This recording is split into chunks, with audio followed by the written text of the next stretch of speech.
Garrett Blevins here with days 1 and 2 of week 5. First day was a sumo pull and floor press day. Next day I decided to come in and do some block pulls alongside the incline dumbbell presses. This first day of sumo pulls from the floor was pretty tough. I tried to work out my hips the night before and do some mobility work. Was just having a tough day on that rep there. Gripped the bar too far into my hands. Wasn't enough in my fingertips where I like it. This rep here with this is what, 645 or 640, just felt really slow. And I was supposed to do 670 today and thought that's what this weight was, but it ended up, I recalculated it later.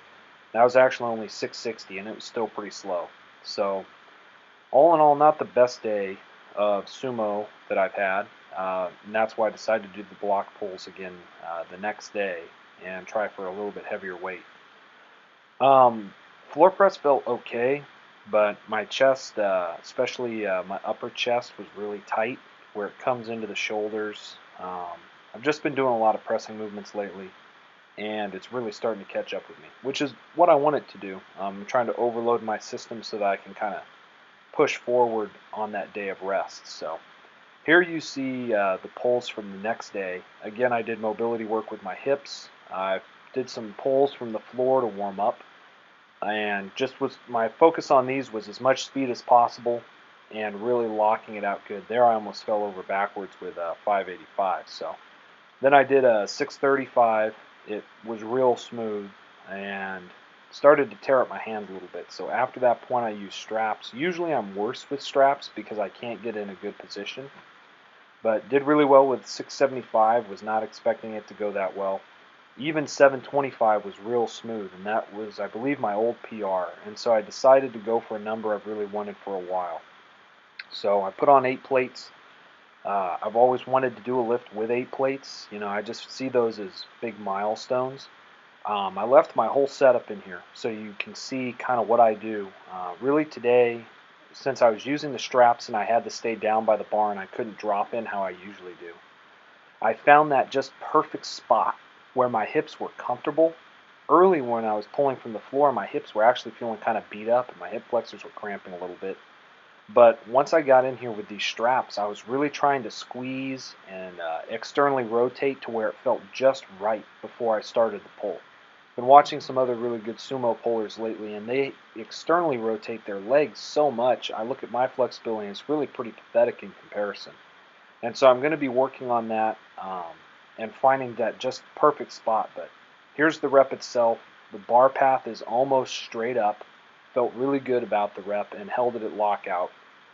So really happy about that. I decided after I did it to make sure I got the plates as they actually look, and so there's 845s on each side. I was really happy about that. I'm really thankful to God that things have been going so well in these training cycles, especially the last 4. And it reminds me, you know, it's so easy to be thankful when things are going well. But this verse in 1 Thessalonians came to mind. I just decided to do a Google search of thankfulness in the scriptures to just kind of get a baseline of, you know, what do other people think about when they think of thankfulness. And this was the first verse that popped up.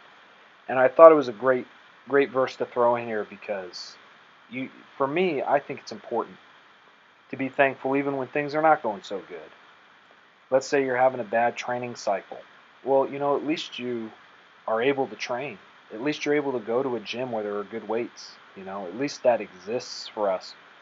Sometimes we complain about things, you know, I don't feel like I'm making gains right now. I don't like my program or whatever. But it's very important to me personally to remember how thankful I am that I get to lift at all.